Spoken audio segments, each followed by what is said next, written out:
While hiking in the remote canyons along the Utah-Arizona border, our next guest made a remarkable discovery. Take a look at this.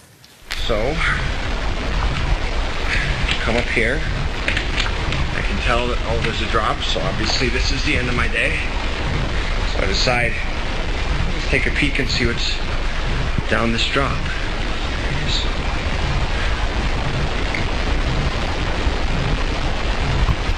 That is what I saw walking around. I'm like, there's no way I'm just gonna let him die without at least trying to help him. Some sick person left this dog here to die. Screw them, they failed. Please welcome Zak and his wife, Michelle. Hi, Zak. Hi, Michelle. All right, when I heard about the story, first of all, it's heartbreaking. And the fact that you were hiking and you happened, do you usually hike with a video camera? No, this is my first time. Okay, so you're hiking. Are you in some type of armed forces or something like that? Or what do you do? You're just doing it to stay in shape? Or? Well, I was a Marine years back, but no, this is just a hobby of mine. But it's like intense. I mean, you were hiking like an hour and a half outside of civilization in very, very difficult conditions, right? I like the way that sounds. Well, it seemed like it was. And you're nowhere near anything. You're by yourself. And how did you spot this dog that was 350 feet down, which is like 10 stories, right? Is that like 10? 35. 35 stories? Yeah. A story is considered 10 feet, so 35 stories. Wow, okay. All right, so Well, bear in mind... How do you even see that? Well, because I was in the canyon with him. The video that you just showed, that was me, now that I kind of had my senses about me, because it was the second day that I was going to recover him, I was just saying, hey, look, here's what it was like yesterday. So I was already down there, because I had rappelled, and that, it was about an hour and a half from where I entered to where I saw him. So I was going down that entire time. Okay, so you see this dog, and I think we have more footage of what the condition. I mean, you could just see the dog, that it was emaciated. It was sad. Clearly it had been in there, left to... Now, that is Wednesday. That's actually better than when I saw him. So then you get down there, and all you had on you was water? Is that what you brought down to him? I did. I had water for myself. So I rappelled 15 feet down to where he was. And it took me 5 minutes to get him to respond to water.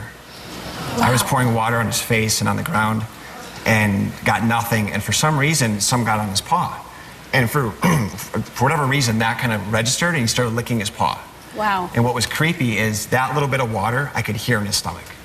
His stomach was growling just from that little bit of water. Okay, so then you realize you have to get him out of there. You get on your... how did you get back to town?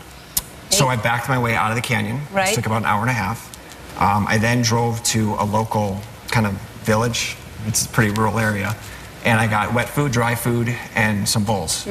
I came back, but instead of walking through the canyon, I went to the top and rappelled down, because that was a very direct way to get to him. Right. And that was actually what you saw in that clip. I laid out bowls of food and water, and then I also brought a blanket, because I didn't want him to sleep on the cold mud again. Because you couldn't get everything that night, so you went back the next morning. Well, let's bring Riley out very quietly, just because this has been how long since Riley has been with you? Almost 3 months to the day. And you decided to keep Riley. Hi, Riley. Here's your daddy and your mommy. Hi, baby. Hi.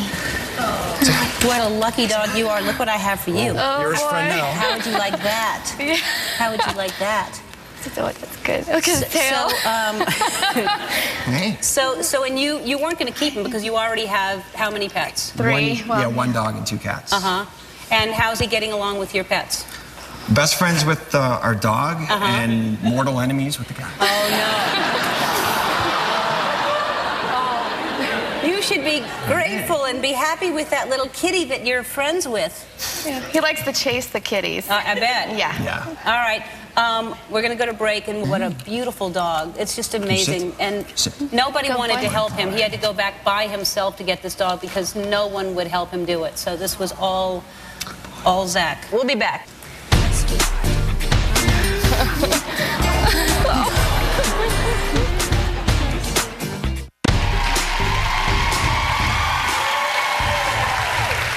I have to say, when I heard about this story, I immediately wanted to have the two of you on and say thank you, because it really was amazing that nobody wanted to go and help this dog, and you did this by yourself. And I wanted to show people the dog and how the dog has come along, but I wanted to make sure we would get an airline that would allow the dog to be on the plane and not put it below in luggage, because I just didn't think that dog should go through that. And Southwest right away stepped up and said, absolutely, bring the dog.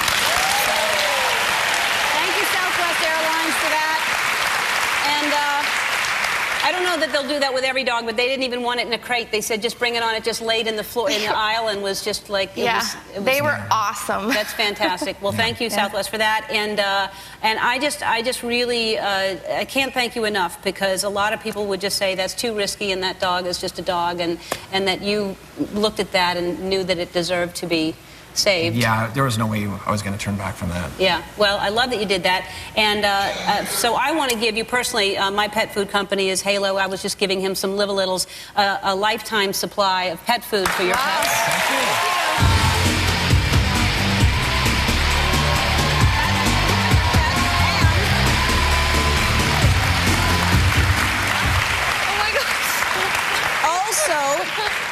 A few other things here. Shell is going to give you $10,000 to help you with whatever. And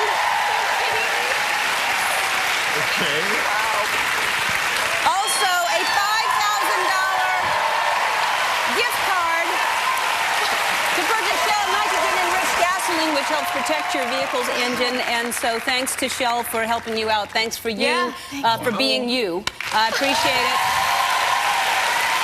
So thank you, Zak and Michelle, Courtney Cox, Alex O'Loughlin. I'll see you tomorrow, buddy. Bye-bye.